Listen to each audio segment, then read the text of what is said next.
Hello friends, आप सभी का स्वागत है हमारी चैनल ट्रेड बाय वीएम में। तो आज हम बात करने वाले हैं बजाज हाउसिंग फाइनेंस आईपीओ के बारे में, जो कि अभी ये आईपीओ की न्यूज़ अभी ट्रेंड में भी चल रही है। तो आज हम इसकी डिटेल्स और हमें क्या इस आईपीओ में अप्लाई करना चाहिए कि नहीं, ये सब डिटेल्स आज हम कवर करने वाले हैं। और इसके साथ साथ कंपनी का बिजनेस भी क्या है वो भी जानने वाले हैं, और ये कंपनी आईपीओ क्यों लाने वाली है वो भी हम जानने वाले हैं। तो चलिए शुरू करते हैं। बजाज हाउसिंग फाइनेंस आईपीओ एक मेन लाइन आईपीओ है जो कि 6,560 रुपीस करोड़ का देखने को मिल रहा है। और ये आईपीओ फ्रेश इश्यू जो कि रुपीस 3,560 करोड़ का है और ऑफर फॉर सेल 3,000 करोड़ का देखने को मिल रहा है। तो चलिए अब आईपीओ डिटेल्स की बात करते हैं। 9 सितंबर 2024 को ओपन हो जाएगा और 11 सितंबर 2024 को क्लोज हो जाएगा। इश्यू प्राइस देखें तो ₹66 से लेकर 70 पर शेयर देखने को मिल रहा है। और ये आईपीओ बीएससी एंड एनएससी दोनों पर ही लिस्ट होने वाला है। रिटेल क्वाटा देखें तो 35% जितना ऑफर किया गया है। ₹10 पर इक्विटी शेयर का फेस वैल्यू है। प्री इश्यू प्रोमोटर होल्डिंग देखें तो 100% देखने को मिल रही है, यानी कि अप्लाई करने के चांसेस भी देखने को मिल रहे हैं। आईपीओ की टेंटेटिव डेट्स देखें तो अलॉटमेंट 12 सितंबर 2024 को दिया गया है।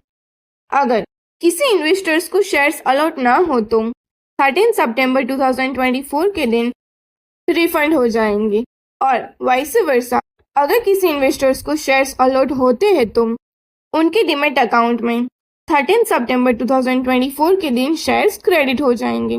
लिस्टिंग डेट 16 सितंबर 2024 की बताई गई है। मार्केट की लॉट साइज देखे तो 214 शेयर्स दिए गए हैं और एक लॉट पर हमें 14,980 रुपीज पे करने रहेंगे। मिनिमम स्मॉल एचएनआई में 14 लॉट्स रहेंगे, जिसमें 2,09,720 रुपीज पे करने रहेंगे। मिनिमम बिग एचएनआई में 67 लॉट्स रहेंगे, जिसमें 10,03,660 रुपीज पे करने रहेंगे। अब ये तो हमने बजाज हाउसिंग फाइनेंस लिमिटेड की आईपीओ के बारे में बात की। अब हमें थोड़ा सा कंपनी के बारे में भी जानना जरूरी है। तो चलिए बजाज हाउसिंग फाइनेंस के बारे में जानते हैं।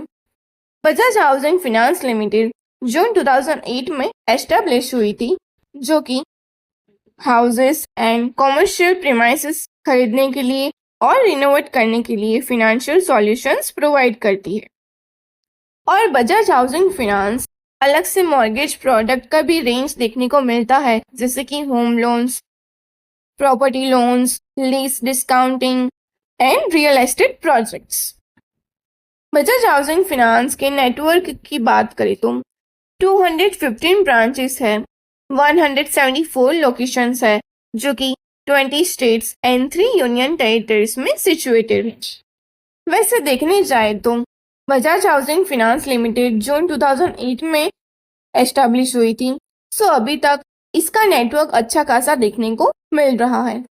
तो अब ये तो हमने बजाज हाउसिंग फाइनेंस के कंपनी के बारे में बात की, थोड़ा सा आईपीओ स्ट्रेंथ की भी बात कर ही लेते हैं।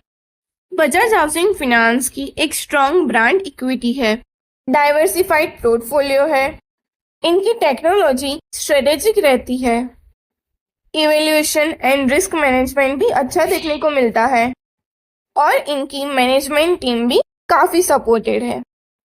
इससे हमें ये भी जानने को मिलता है कि आईपीओ में अप्लाई करने के बाद हमें कितना बेनिफिट हो सकता है। ये तो हमने आईपीओ की स्ट्रेंथ की बात की, लेकिन हमें ये भी जानना चाहिए कि बजाज हाउसिंग फाइनेंस आईपीओ क्यों लाने वाली है। तो चलिए आईपीओ ऑब्जेक्ट देखते हैं। बेसिकली ऑनवर्ड लेंडिंग की कैपिटल को फुलफिल करने के लिए बजाज हाउसिंग फाइनेंस आईपीओ लाने वाली है। थोड़ा सा फाइनेंशियल एनालिसिस देखें तो यहाँ पर अमाउंट करोड़ में दी गई है। इसका मतलब ये भी है कि 2008 से लेकर अभी तक बजाज हाउसिंग फाइनेंस ने अच्छा खासा असेट भी मेंटेन करके रखा हुआ है।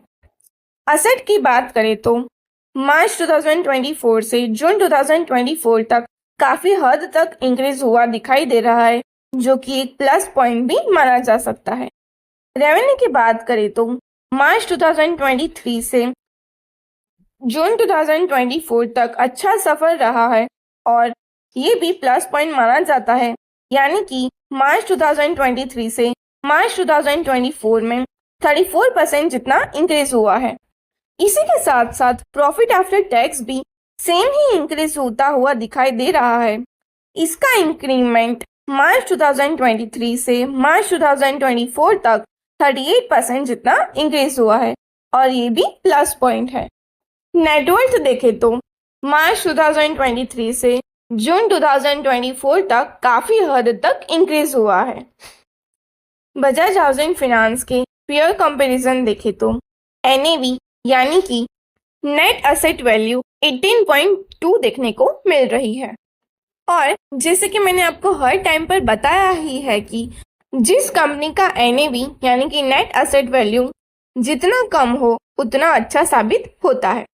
तो चलिए, अब ये तो हमने आईपीओ की पूरी डिटेल्स, कंपनी की डिटेल्स, फिनेंशियल एनालिसिस सभी देख लिया है। लेकिन अब हम ये सोच रहे होंगे कि क्या हमें इस आईपीओ में अप्लाई करना चाहिए कि नहीं। तो सबसे पहले हम इसकी करंट जीएमपी प्राइस देख लेते हैं। करंट जीएमपी प्राइस की बात करें तो ये वीडियो जब रिकॉर्ड हुआ था तब इसकी जीएमपी प्राइस 53 देखने को मिल रही थी और एक्सपेक्टेड लिस्टिंग गेन 75% जितना देखने को मिल रहा है। और वैसे देखने जाए तो 75% जितना एक्सपेक्टेड लिस्टिंग गेन अच्छा माना जाता है, लेकिन हम आईपीओ के क्लोजिंग डे तक वेट करेंगे कि एक्सपेक्टेड लिस्टिंग गेन कितना देखने को मिल रहा है, उसी के बाद हम डिसीजन ले पाएंगे।